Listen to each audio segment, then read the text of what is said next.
Career വെബിലേക്ക് എല്ലാവർക്കും സ്വാഗതം. ഇന്ന് നമ്മൾ നോക്കുന്നത് പുതിയൊരു ഇൻ്റർവ്യൂ നോട്ടിഫിക്കേഷനാണ്. നാഷണൽ ആയുഷ് മിഷനിലാണ് ഇൻ്റർവ്യൂ നോട്ടിഫിക്കേഷൻ വന്നിരിക്കുന്നത്.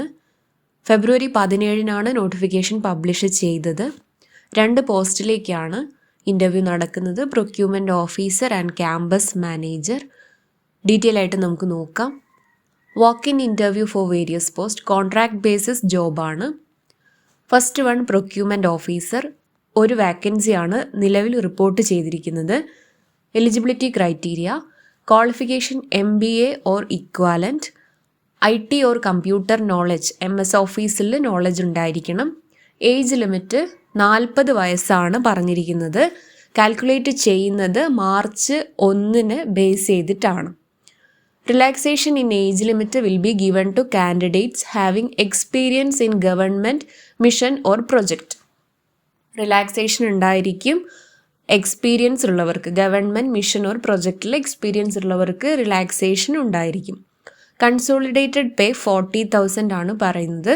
Minimum 5 years of experience as a procurement officer or tender processing in government sector. 5 years experience minimum ഉണ്ടായിരിക്കണം. കൺസോളിഡേറ്റഡ് പേ 40,000 ആണ് പറയുന്നത്. Then second one campus manager. അതും ഒരു വാക്കൻസിയാണ് നിലവിൽ റിപ്പോർട്ട് ചെയ്തിരിക്കുന്നത്. അതിൻ്റെ എലിജിബിലിറ്റി ക്രൈറ്റീരിയ നോക്കാം. Qualification MBA in HR. Consolidated pay 40,000 ആണ്. Age limit 40 as on 1/3/2026. March 1 അനുസരിച്ചിട്ടാണ് ഏജ് കാൽക്കുലേറ്റ് ചെയ്യുന്നത്. Then 3+ years of relevant administrative or management experience in administration or training roles, training coordination, health program operations, institute level leadership or management, preferably in Ayush education or health sector. ഇത്രയാണ് experience ചോദിക്കുന്നത്. 3+ years relevant administrative experience ചോദിക്കുന്നു. Domain knowledge: Ayush systems or health sector experience ഉണ്ടായിരിക്കണം. Skills: communication, coordination, tech proficiency. കമ്മ്യൂണിക്കേഷനും കോർഡിനേഷനും tech proficiency ഉണ്ടായിരിക്കണം campus manager പോസ്റ്റിന് വേണ്ടിയിട്ട്. Then conditions പറയുന്നു. At the time of interview candidates must produce all relevant documents in original along with self attested copies including proof of age, educational qualifications and experience. Original സർട്ടിഫിക്കറ്റും അതിനോടൊപ്പം തന്നെ നിങ്ങൾ അതിൻ്റെ self attested കോപ്പീസും കയ്യിലുണ്ടായിരിക്കണം. The applicant should have a personal email ID and mobile number. It should kept active till the completion of the recruitment process. All communications regarding the recruitment process will be sent to email ID provided by the applicant. Email IDയിലേക്കായിരിക്കും നിങ്ങൾക്ക് further details ഒക്കെ അവർ അറിയിക്കുന്നത്. Then conditions നിങ്ങൾ വായിച്ചു നോക്കുക. Apply ചെയ്യാൻ ആഗ്രഹിക്കുന്നവർ ഇൻ്റർവ്യൂവിൽ പങ്കെടുക്കുക. The mode of recruitment shall be interview.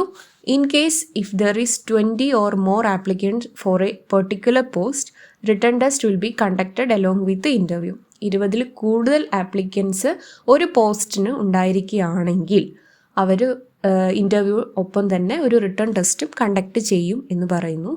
Candidate short listed from the first interview must attend the second level interview on 28th February. February 28 2:30 second level interview ഉണ്ടായിരിക്കും.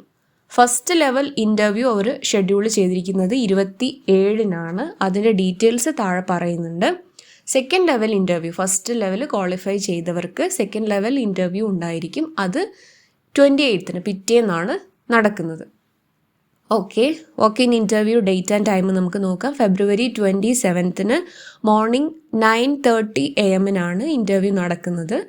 Venue: the state programme management and support unit, national Ayush mission Kerala, first floor, bliss heaven, convent road, Vanchiyoor PO, Trivandrum 695035. ഈ അഡ്രസ്സിലാണ് നിങ്ങൾ interview പങ്കെടുക്കേണ്ടത്. 27 interview, first level interview നടക്കുന്നത് 27 then അതിൽ qualify ചെയ്തവർക്ക് second level interview 28 നടക്കും. നിങ്ങൾ റെലവൻറ്റ് ഡോക്യുമെൻറ്റ്സും ഒറിജിനൽ സർട്ടിഫിക്കറ്റും സെൽഫ് അറ്റസ്റ്റഡ് കോപ്പീസും കയ്യിൽ കരുതുക. ദെൻ ഒരു വാലിഡ് ആയിട്ടുള്ള ഇമെയിൽ ID യും ഫോൺ നമ്പറും ഉണ്ടായിരിക്കണം. ഇത്രയേ ഉള്ളൂ നോട്ടിഫിക്കേഷൻ. ക്വാളിഫിക്കേഷൻ ഉള്ളവർ ഇൻ്റർവ്യൂവിൽ പങ്കെടുക്കാൻ വേണ്ടി ശ്രമിക്കുക. അടുത്ത ജോബ് നോട്ടിഫിക്കേഷനുമായിട്ട് കാണാം. താങ്ക്